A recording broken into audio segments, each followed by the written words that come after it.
Halo semuanya, perkenalkan nama saya Dia Salsabila. Nah, di sini saya akan menjelaskan tentang biografi tokoh pemikir politik dari Indonesia, yaitu Muhammad Hatta, dan juga memaparkan tentang ide-ide serta karya-karyanya. Dr. Andes Haji Muhammad Hatta, atau yang lebih dikenal dengan Bung Hatta, adalah wakil presiden pertama Indonesia. Selain itu, beliau juga adalah seorang pejuang, negarawan, dan juga ekonom. Lelaki kelahiran Fort de Kock, Hindia Belanda, sekarang Bukit Tinggi, Sumatera Barat, Indonesia, pada tanggal 12 Agustus 1902, yang bernama lahir Muhammad Attar. Merupakan anak kedua dari pasangan Muhammad Jamil dan Siti Saleha. Selain menjabat sebagai wakil presiden, Bung Hatta juga pernah menjabat menjadi Perdana Menteri dalam Kabinet Hatta I dan II. Pada tahun 1956, Bung Hatta mengundurkan diri sebagai wakil presiden akibat perselisihan dengan Presiden Soekarno. Bung Hatta juga dikenal sebagai Bapak Koperasi Indonesia. Kemudian, pendidikan dan masa muda Muhammad Hatta. Sejak kecil, Hatta dibesarkan dalam lingkungan keluarga yang taat pada agama. Muhammad Hatta mengenyam pendidikan formal untuk pertama kalinya di sekolah swasta, namun setelah 6 bulan beliau pindah ke sekolah rakyat. Namun tidak begitu lama, pelajarannya berhenti di pertengahan semester 3, lalu beliau pindah ke ILS, sekarang SMA Negeri 1 Padang, hingga tahun 1913. Setelah itu, beliau melanjutkan pendidikan beliau di Mulo. Nah, setelah itu, beliau tertarik dengan perkumpulan pemuda, dan beliau masuk dalam Jong Sumatera Nenbon dan menjadi bendahara. Kemudian, pada tahun 1921 hingga 1932, Muhammad Hatta melanjutkan studinya di Handels Hogeschool yang sekarang bernama Universitas Erasmus Rotterdam di Belanda. Selama studi beliau masuk dalam organisasi sosial yang kemudian menjadi organisasi politik akibat pengaruh dari Ki Hajar Dewantara, Dewes Dekker, dan Cipto Mangunkusumo. Kemudian perhimpunan ini berganti nama menjadi Perhimpunan Indonesia. Pada tahun 1923, Bung Hatta menjadi bendahara dan mengasuh sebuah majalah bernama Hindia Putra, kemudian bernama Indonesia Merdeka. Kemudian pada tahun 1923, Hatta lulus dalam ujian ekonomi perdagangan, dan pada tahun 1924, namun pada waktu itu ada jurusan baru yaitu hukum negara dan hukum administratif. Kemudian beliau memasuki jurusan tersebut karena terdorong oleh minat besarnya pada bidang politik. Pada 17 Januari 1926, Hatta menjadi pemimpin Perhimpunan Indonesia. Dan pada tahun 1926, tepatnya pada bulan Desember, Hatta didatangi oleh PKI, yaitu Semaun, yang menawarkan pimpinan pergerakan nasional secara umum pada Perhimpunan Indonesia, dan terjadilah suatu perjanjian yang dinamai dengan Konvensi Semaun Hatta. Hal tersebut menjadi alasan bagi pemerintah Belanda untuk melakukan penangkapan kepada Hatta. Hatta mengikuti sidang Liga Menentang Imperialisme, Penindasan Kolonial, dan untuk Kemerdekaan Nasional pada tahun 1927 di Frankfurt. Dalam sidang ini, Hatta tidak dapat percaya dengan komunis. Kemudian pada tahun 1927, tepatnya pada tanggal 25 September, Hatta bersama dengan Ali Sastroami Joyo, Maji Joyo Hadiningrat, dan juga Nazir Datuk Pamuntja ditangkap oleh pemerintah Belanda atas tuduhan mengikuti Partai Kelarang yang dikaitkan dengan Semaun, dan juga menghasut supaya menentang kerajaan Belanda. Mereka semua dipenjara di Rotterdam selama 3 tahun. Pada 22 Maret 1928, barulah sidang kedua kasus Hatta digelar. Dalam sidang ini, ia melakukan penolakan terhadap semua tuduhan yang diarahkan padanya dalam pidatonya yang berjudul Indonesia Merdeka. Dan pidato Hatta tersebut diterbitkan menjadi brosur Sampai Indonesia. Hatta beserta ketiga rekan yang lainnya dibebaskan oleh Mahkamah Pengadilan di Den Haag dari segala tuduhan. Kemudian kembalinya Bung Hatta ke Indonesia. Hatta disibukkan dengan menulis artikel politik dan ekonomi di Daulah Rajaat dan berbagai kegiatan politik lainnya. Artikel tulisan Hatta diantaranya Soekarno ditahan, tragedi Soekarno, dan sikap pemimpin. Semua itu ia tulis sebagai reaksi kerasnya terhadap sikap Soekarno yang ditahan oleh Belanda dan berakhir dengan pengasingan Soekarno ke Ende Flores. Setelah mengasingkan Soekarno, pemerintah Belanda beralih ke Partai Pendidikan Nasional Indonesia. Para pemimpin PNI seperti Muhammad Hatta, Sultan Syahrir, Burhanuddin, Bondan, Murwoto, dan Maskun ditangkap dan kemudian ditahan di penjara Glodok dan Cipinang selama hampir setahun. Kemudian mereka diasingkan ke Bovendikul di Papua. Kemudian masa pengasingan. Kapten Van Lanten yang saat itu merupakan kepala pemerintahan di Bovendikul menawarkan 2 pilihan pada mereka, yaitu bekerja pada Belanda dengan upah per hari hanya 40 sen dengan harapan bisa kembali ke daerah asal, atau tetap menjadi buangan yang menerima makanan tapi tidak ada harapan kembali ke daerah asal. Selama masa pengasingannya di Digul untuk memenuhi kebutuhan hidupnya, Hatta menjadi penulis artikel surat kabar pemandangan. Pada Desember 1935, pengganti Kapten Wiyarda mengatakan bahwa tempat pengasingan Hatta dan Syahrir akan dipindahkan ke Banda Neira. Di sana mereka bebas bergaul dengan penduduk di sana, dan di sana pula mereka bertemu dengan Dr. Cipto Mangunkusumo dan Mr. Iwa Kusuma Sumantri. Kemudian kembalinya dari pengasingan dan masa kekuasaan Jepang. Karena keadaan yang menjadi genting dan ditakutkan para buangan bekerja sama dengan Jepang, kemudian Belanda memindahkan semua buangannya ke Australia. Namun Hatta dan Syahrir yang berada di Banda Neira dipindahkan ke Sukabumi. Pada 9 Maret 1942, Belanda menyerah kepada Jepang. Lalu pada 22 Maret 1942, Hatta dan Syahrir dibawa kembali ke Jakarta dan bertemu Mayor Jenderal Harada. Hatta bertanya pada pihak Jepang tentang kedatangannya ke Indonesia, dan pihak Jepang mengatakan tidak akan menjajah Indonesia. Kemudian Hatta ditawari kerjasama dengan jabatan penting, namun ia menolak dan memilih menjadi penasehat, dan ia diberikan kantor dan rumah. Kemudian kita masuk ke persiapan kemerdekaan Indonesia. Pada 22 Juni, BPUPKI membentuk panitia kecil yang dikenal dengan Panitia 9. Kemudian pada 9 Agustus 1945 bersama dengan Soekarno dan Regimen Weddiodiningrat, Bung Hatta pergi ke Dalat Vietnam untuk dilantik oleh Panglima Asia Tenggara Jenderal Terauchi sebagai ketua dan wakil ketua PPKI. Kemudian pada tanggal 16 Agustus 1945 terjadi penculikan Bung Karno dan Bung Hatta oleh golongan pemuda, dan mereka membawa Bung Karno dan Bung Hatta ke Rengas Dengklok. Dan penculikan ini dikenal dengan peristiwa Rengas Dengklok. Penculikan ini dilakukan agar proklamasi segera dilaksanakan secepatnya. Menjadi Wakil Presiden Republik Indonesia pertama dan pengunduran diri sebagai Wakil Presiden. Pada 17 Agustus 1945 di Jalan Pegangsaan Timur nomor 56 pada jam 10 pagi, proklamasi kemerdekaan dibacakan. Berselang sehari pada tanggal 18 Agustus 1945, Bung Hatta resmi menjadi Wakil Presiden Republik Indonesia mendampingi Bung Karno. Setelah menjadi Wakil Presiden, Bung Hatta masih aktif dalam memberikan ceramah ke berbagai lembaga pendidikan tinggi. Kemudian pada tanggal 12 Juli 1947, Hatta mengadakan Kongres Koperasi yang pertama, kemudian ditetapkan sebagai Hari Koperasi Indonesia, dan Bung Hatta ditetapkan menjadi Bapak Koperasi Indonesia. Setelah 11 tahun menjabat menjadi Wakil Presiden, DPR mengabulkan permintaan Hatta untuk mengundurkan diri pada sidang DPR pada tanggal 30 November 1956. Setelah pengunduran diri sebagai Wakil Presiden dan wafatnya Muhammad Hatta, untuk menambah penghasilan di akhir hayatnya, ia tetap menulis buku dan mengajar.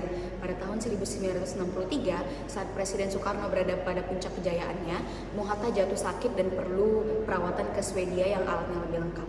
Kemudian pada 15 Agustus 1972, pada upacara kenegaraan di Istana Negara, Presiden Soeharto menyatakan bahwa Bung Hatta dianugerahi Bintang Republik Indonesia kelas 1.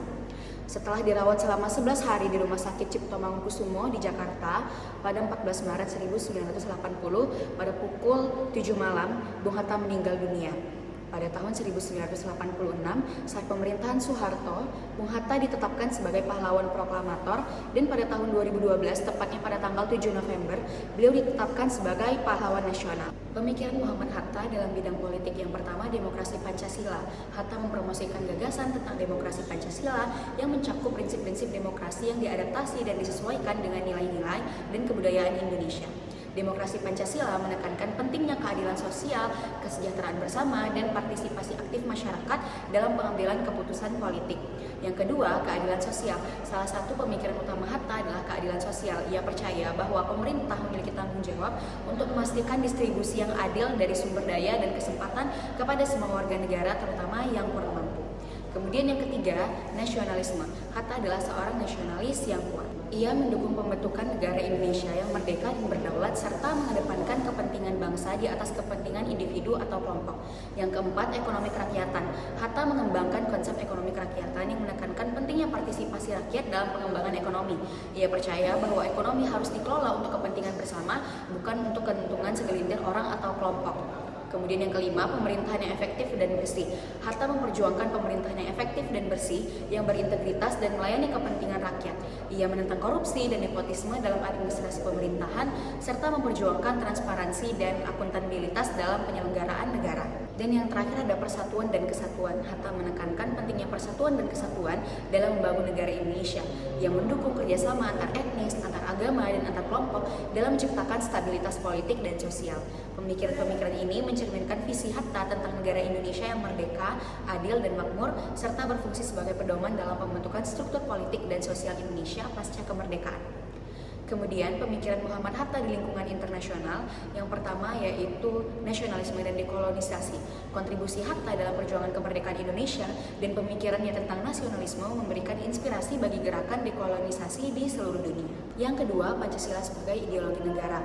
Konsep Pancasila yang dikembangkan oleh Hatta yang menekankan pada prinsip-prinsip moral dan spiritual serta nilai-nilai demokrasi telah menarik perhatian internasional. Pemikiran ini telah menjadi sumber inspirasi bagi gerakan politik dan sosial di berbagai negara yang juga mencari prinsip-prinsip yang dapat membawa kesatuan dalam keberagaman. Yang ketiga, solidaritas antar negara-negara berkolonial. Hatta aktif dalam diplomasi internasional dan membangun hubungan dengan negara-negara lain yang juga sedang berjuang untuk kemerdekaan mereka. Solidaritas antar negara-negara berkembang ini menjadi fondasi bagi kerjasama politik dan ekonomi yang lebih luas di tingkat internasional. Yang keempat, pemikiran ekonomi kerakyatan yang menekankan partisipasi aktif rakyat dalam pembangunan ekonomi, menarik perhatian dunia internasional sebagai alternatif bagi sistem ekonomi kapitalis maupun sosialis. Pemikiran ini mempengaruhi pemikiran ekonomi di negara-negara berkembang dan mendukung upaya pemberdayaan ekonomi rakyat di tingkat internasional. Kemudian yang kelima, perjuangan anti kolonial dan anti imperialisme. Hatta bersama dengan para pemimpin kemerdekaan lainnya aktif dalam perjuangan anti kolonial dan anti imperialisme. Kontribusi dan pemikiran politiknya dalam konteks ini memberikan dukungan moral dan politik bagi gerakan kemerdekaan di seluruh dunia serta menginspirasi pergerakan anti kolonialisme dan anti imperialisme di berbagai belahan dunia. Nah, tentunya kita akan membahas tentang karya dari Muhammad Hatta. Yang pertama ada buku Bunga Rampai Revolusi Indonesia. Buku ini adalah buku yang berisi kumpulan tulisan Hatta yang ditulis selama masa perjuangan kemerdekaan Indonesia. Isinya mencakup berbagai pemikiran politik dan sosial serta refleksi tentang revolusi Indonesia. Yang kedua, Demokrasi Pancasila. Buku ini berisi tentang konsep demokrasi Pancasila yang mencakup prinsip demokrasi yang sesuai dengan nilai Indonesia. Dia menjelaskan bagaimana demokrasi Pancasila bisa menjadi alternatif yang relevan untuk sistem demokrasi lainnya di dunia. Kemudian yang ketiga, Proklamasi Kemerdekaan dan UUD 1945. Buku analisis Hatta tentang Proklamasi Kemerdekaan Indonesia dan pembentukan Undang-Undang Dasar 1945. Ia juga memaparkan pemikirannya tentang signifikasi historis dan peristiwa tersebut dan arti penting UUD 1945 bagi bangsa Indonesia. Kemudian ada buku Indonesia Merdeka. Buku ini berisi pidato-pidato dan tulisan-tulisan Hatta yang menyoroti perjuangan kemerdekaan Indonesia. Isinya mencakup pandangan Hatta tentang pembentukan negara dan masyarakat Indonesia merdeka. Perkenalkan, saya Tanisha Nahura, dan pada kali ini saya akan menjelaskan tentang tokoh pemikir politik dari Barat, yaitu Hannah Arendt. Pemikir politik dari politik Barat, yaitu ada Hannah Arendt yang merupakan seorang teoretikus politik Jerman yang dikenal karena karyanya dalam teori politik, filsafat sejarah, dan teori modernitas. Nah, Hannah Arendt ini lahir pada 14 Oktober 1906 di Linden, Hannover pada kerajaan Jerman dan dibesarkan di Königsberg. Nah, Hannah Arendt ini belajar filsafat di bawah Martin Heidegger di Universitas Marburg dan Karl Jasper di Universitas Heidelberg. Nah, Hannah Arendt ini menerima gelar doktornya pada tahun 1929 dengan disertasi mengenai konsep cinta kasih dalam pemikiran Santo Augustinus. Nah, pengaruh Hannah Arendt pada pemikiran politik Barat terlihat dalam keluasannya tentang kekuasaan, totalitarianisme, dan tindakan publik. Pemikiran tentang kekuasaan sebagai hasil tindakan kolektif dan totalitarianisme sebagai ancaman kebebasan yang mempengaruhi teori dan konsep politik yang ada. Hannah Arendt juga memperluas pandangan tentang bagaimana politik dapat digunakan untuk membangun kehidupan bersama yang lebih baik melalui tindakan publik. Nah, selanjutnya adalah pemikiran Hannah Arendt terkait dengan hubungan internasional. Yang pertama itu, Hannah Arendt mengkritik penggunaan kekerasan dalam politik dan menganggapnya sebagai bentuk kegagalan politik. Dalam konteks hubungan internasional, pandangan Hannah Arendt ini membangunnya untuk menekankan pentingnya dialog, diplomasi, pemecahan konflik tanpa kekerasan. Yang kedua, Hannah Arendt berpendapat bahwa kapasitas manusia untuk mengampuni kesalahan, membuat perjanjian, dan menepati janjinya dapat menjadi solusi yang lebih baik untuk memecahkan konflik internasional. Nah, dalam konteks ini, Hannah Arendt menawarkan konsep keadilan sebagai cara untuk memecahkan konflik tanpa kekerasan. Yang ketiga, Hannah Arendt menyoroti pentingnya ruang publik yang sehat di dalam politik, di mana individu bisa berinteraksi secara bebas, menyatakan pendapat, dan berpartisipasi dalam proses pembuatan keputusan. Dalam konteks hubungan internasional, hal ini mengacu pada pentingnya forum internasional yang terbuka dan demokratis, di mana negara-negara bisa berdialog dan bekerjasama untuk menyelesaikan masalah bersama. Yang keempat, Hannah Arendt berpendapat bahwa politik harus didasarkan pada kebenaran dan bukan pada kebohongan. Dalam konteks hukum internasional, pandangan ini membawanya untuk menekankan pentingnya transparansi dan akuntabilitas dalam keputusan-keputusan politik. Nah, yang kelima atau yang terakhir adalah Hannah Arendt tidak secara langsung menulis tentang feminisme dan gender, tetapi karyanya telah diinterpretasikan sebagai memiliki implikasi yang signifikan terhadap diskusi tentang gender dan kekuasaan dalam hubungan internasional. Misalnya, Hannah Arendt menemukan konsep kekuasaan yang lebih luas, yang melibatkan tidak hanya kekuasaan negara, tetapi juga kekuasaan individu dan masyarakat. Hannah Arendt meninggal pada tanggal 14 November 1975 di usianya yang 59 tahun di Manhattan University, Amerika Serikat. Dalam karyanya, Hannah Arendt meninggalkan sumbangsi yang berupa analisis mendalam tentang kekuasaan, totalitarisme, dan tindakan publik yang mempengaruhi pemikiran politik. Pemikirannya tentang kekuasaan sebagai hasil tindakan kolektif dan totalitarisme sebagai ancaman kebebasan mempengaruhi teori dan konsep politik yang ada. Hannah Arendt juga memperluas pandangan tentang bagaimana politik dapat digunakan untuk membangun kehidupan bersama yang